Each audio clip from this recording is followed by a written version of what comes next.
Derekh Chamblee at CyberCitizen Network just after high noon, Thursday afternoon, January 19th, 2017. Having a little technical difficulties there. That was a Wikipedia image or photograph of famous American General Robert E. Lee. And today, January 19th, 2017, is his birthday. And in a lot of places here in Atlanta, Georgia, we're broadcasting from Atlanta, Georgia, the 5th Congressional District of Georgia. And earlier we had commented on the attacks in the cyber world of the president-elect on the congressman from the 5th Congressional District here in Georgia, which includes most of the city of Atlanta, and his particular tweeter attack on John Lewis, the congressman, considered to be a civil rights hero, saying that Congressman Lewis was all talk and no action. But today, Thursday, the 19th of January, 2017, historically in many parts of Atlanta, Georgia, they're celebrating the birthday of a famous general, Robert E. Lee. Of course, you may know the history. He was not able to prevent the sweep of General Ulysses S. Grant of the Union after he took Vicksburg. And under him, General William Tecumseh Sherman, General Lee was not able to prevent General Sherman from his 4-month siege. It was a 4-month siege in the Battle of Atlanta. We mentioned that before. Peachtree Battle Avenue and Peachtree Road yesterday is the site of the prelude to the beginning of the end of the battle for Atlanta in 1864. And the reason that General Robert E. Lee is considered to be a great American general, he went to West Point,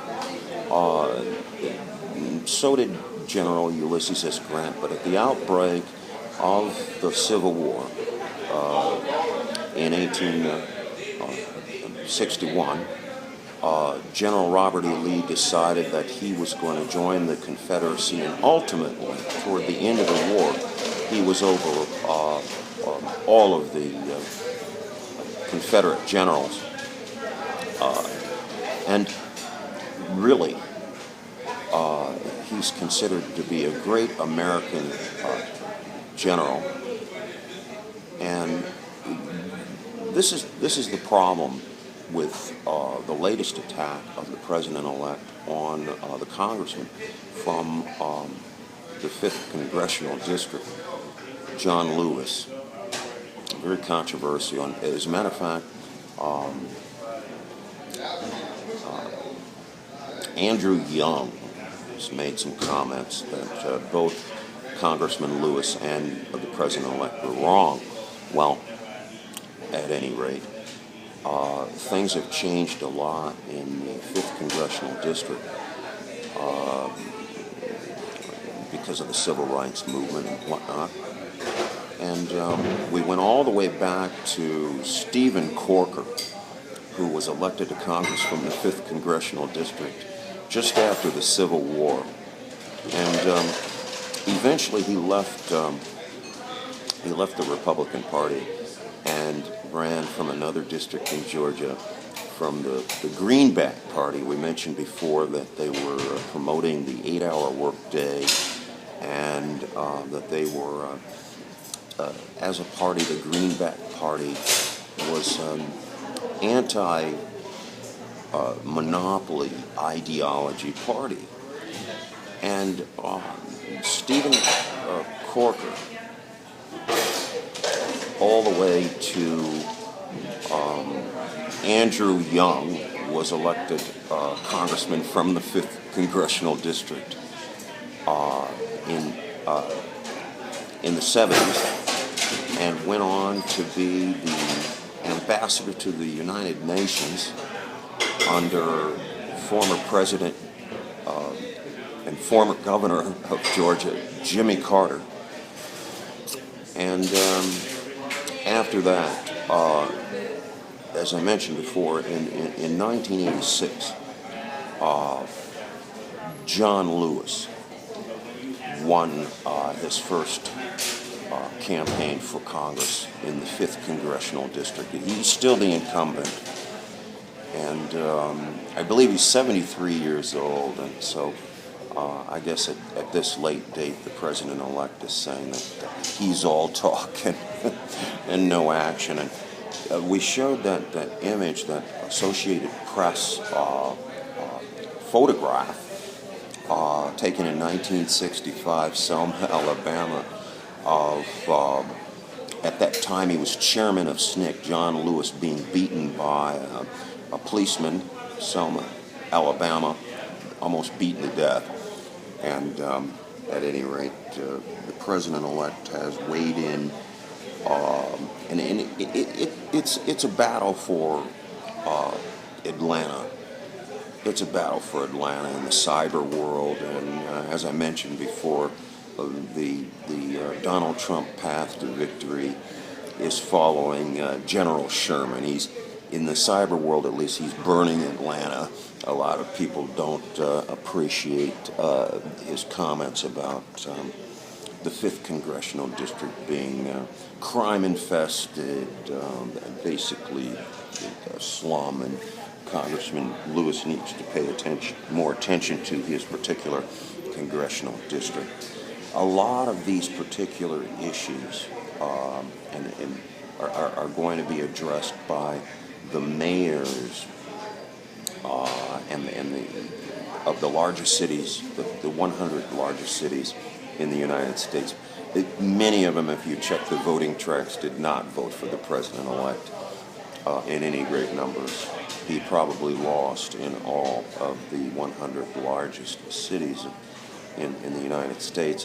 And today is the third meeting in Washington, the winter meeting of the U.S. Conference of Mayors.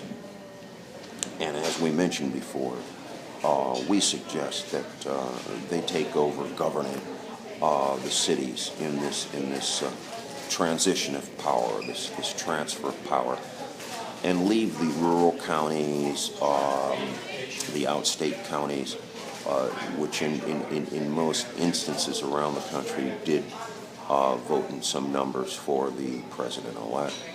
And so it really probably is up to the mayor of Atlanta and the police chief to govern the city. There are going to be a lot of protests and whatnot,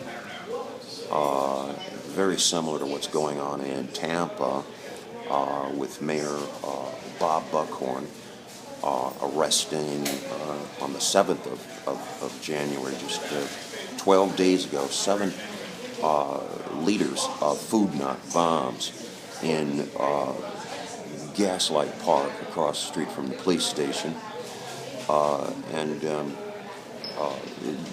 We're advocating that food knot bombs join with other groups, the ACLU, the NAACP, the New Black Panther Party, Occupy, and other groups to recall Mayor Bob Buckhorn of Tampa. And he's utilizing his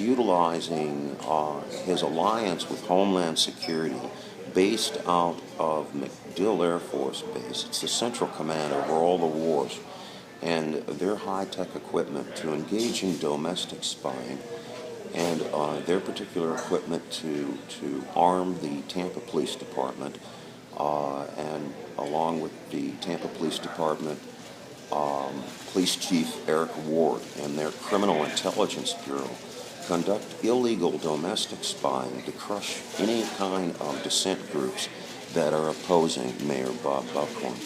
And this has gone on for many, many years in the city of Tampa. And this is the model that's being developed to be utilized when the president-elect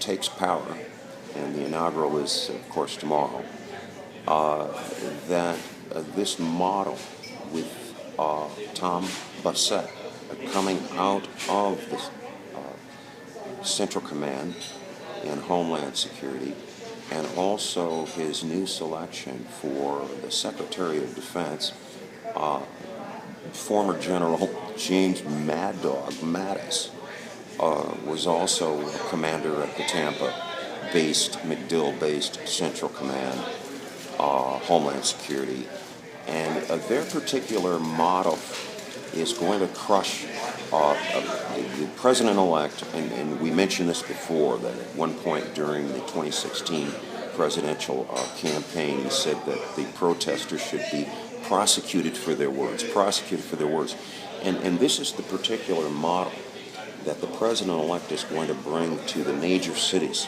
of the United States of America, to team up with the mayors and the police chiefs of those cities, fully utilizing the particular urban tools, military, really quasi-military urban tools to suppress the protests, to suppress the protesters, and utilizing Homeland Security under the guise of the war on terror for domestic spying. And that's what has occurred in Tampa. And so the battle here in Atlanta, and we mentioned before that the president-elect is basically following the path of former General Sherman. He's burned Atlanta in the cyber world, and so this is what we're following. But today we're going to celebrate the birthday of a great American general, Robert E. Lee. Yes, he did become general of the Confederate forces, but he's very much loved here in the 5th Congressional District, Atlanta, Georgia. Oh my, it's a beautiful day in Atlanta, probably about 70 degrees now, just after high noon. Oh, Chamblee, Atlanta, yes, the next great American city, Battleground Zero, the epicenter for the soul and civil defense of the United States of America. This is Derekh Chamblee, Cyber Citizen Network, and thank you very much.